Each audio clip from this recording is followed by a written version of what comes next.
I'm here with Gisele Truquino. She's the proprietor of this incredible farm here in the middle of Mato Grosso. Gisele, how many hectares is the farm? How large is this farm? 27,000 hectares. 27,000 hectares. And behind us are the two main storage silos of the farm. One is for soy, and the other is for... They are for soy or for corn, depending on the time of the year. We can fill both with grain. Okay. Both with grain. And Gisele was telling me before that every year they harvest about 13,000 tons of soy and 26,000 tons of corn. And she's a middle-sized farmer by Mato Grosso standards. Not big by standards of Mato Grosso, but seems pretty big to me. Gisele, what are some of the major challenges that you face as a farmer? Bureaucracy. Can you give me an example of that, of how you face that during the year? Or on the farm? If we have to obtain a license for environment, for instance, it takes me years to have a license. And when I get the license, it's not enough. The government always wants to another tax, another license, another obligation, and I never can finish with my licenses. So it's a kind of insanity for me. Brazilian law allows farmers to harvest 20% of their total land, with 80% preserved for... Only in Amazonia. Only in Amazonia. In legal Amazonia, we have to leave 80% of the area as forest, and 20% we can convert in planting area. Okay? But with Gisele, she actually only produces on 13% of her 13%. land? And since 2008, you've been applying for permission. Yes. To harvest the other 7% that's legal, that she's legally entitled to be producing on. But it's taken it's taken 8 years. Yeah. And who knows how much longer it'll take. Yes. To get the permissions I don't know if they are going to give me the permission tomorrow or maybe in 10 years. Any other major issues that you face as a farmer? I would like to thank your opportunity for explaining somebody else about what is being a farm so far from everywhere. Yeah, very far. Just in this direction, 16 kilometers or so, is a major national indigenous park. And we're right on the fringe right now with the Amazon forest area. This is an area that's been opened up to farming over the past 40 years or so. And it's really the breadbasket, not just of Mato Grosso, not just of Brazil, but really of the entire world. This is the major soy growing region for the entire world.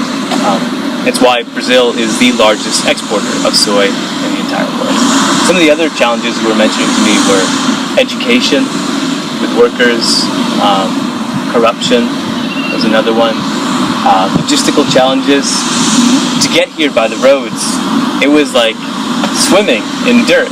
We couldn't see at times. There was so much dirt in the road coming up and down. In the rainy period, it's terrifying, the mud stucks.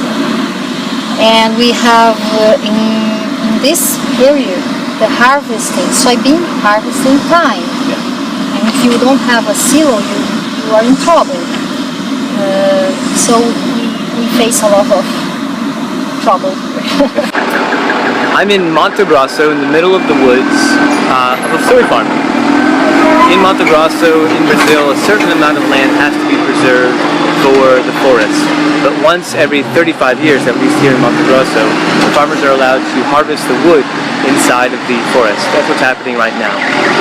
A lot of this land around here is used for soy or for corn every single year, but right now they are harvesting the wood as they're allowed to. Each wood has a special indicator on it which labels that it's been set aside by an engineer and is allowed to be harvested and shipped to the market. This is some really big logs. This is actually original virgin forest that has never been cleared before. It's a pretty big wood that's very valuable. Worker behind me, pretty heavy equipment, but he's got flip-flops on. This is Brazil. I'm here in Mato Grosso with Marcio Ferreira of Vanguarda Agro, one of the largest soy companies in all of the world. Marcio, can you explain a little bit, how did this land become so productive? É uma série de fatores, né, que compõem essa alta produtividade. Entre eles é uma das operações que ele está fazendo aqui hoje, que é o investimento em correção da acidez do solo. Dentre os demais fatores temos tecnologia, investimento em pessoas, qualidade de operação, o fator principal que é o clima. I'm here on the farm of Vanguarda Agro. It's a John Deere tractor. We're rolling through some of the corn/soy fields out here in the middle of Mato Grosso, and behind us is a tilling machine. We're tilling up the soil, creating rows, so that after we're done, calcium, calca they call it. It's a mix of magnesium and other rocks can be planted into the soil to make it more productive. It's really the key to farming in Mato Grosso, which is what makes this land fertile and what makes soy and corn able to grow here. This is the driver, Jose. Jose, ¿por cuántos años dirigindo os tractors? Esse já tem uns 4 anos. 4 anos. E você tem quantos anos? Eu tenho 23. So Jose's been driving for 4 years and he's 23 years old. E onde você nasceu? Metapoeira, Rondônia. Onde? Rondônia. Rondônia. He was born in Rondônia. That's the state a little bit north of here. Volta um pouco mais norte. Legal.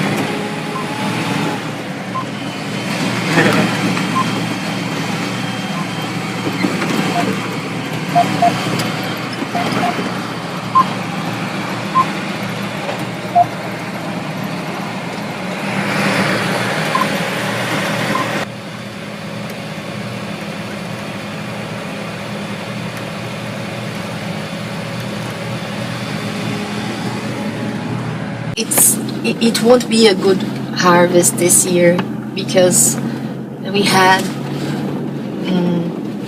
an awful climate, no rain, and the corn will produce less than half that was expected. It's a shame. And then soy, how much less will that be because of the climate? Pardon? And then soy will be less as well? Soybean is yes, it was less than the half. Less than half we expected. Less than half for Less soy than as well. half, yes. And that's because of the El Nino effects of... Yes, Extreme drought. effects of El Nino. And now are we driving past a protected wooded area? Yes, we are now in almost in the border of our area. There is another farm. Okay. Fazenda Bandeirantes. And the Bandeirantes. borderline is just ahead of us. This area See. on our left had a huge burn in 2011. The guy, my neighbor, he set fire on his area to clean the area and left it and went to the city. He didn't care because he wanted to sell the area, and so he did. He sold the area to another guy, and now I have another neighbor, a new neighbor, which is better than the last one. Can you see this area over here? Yeah. Was burned. The woods are, the trees are not all. Right. But they are recovering. They are recovering. This house my father built in 1979, November 1979. It was the first house that was built in this area.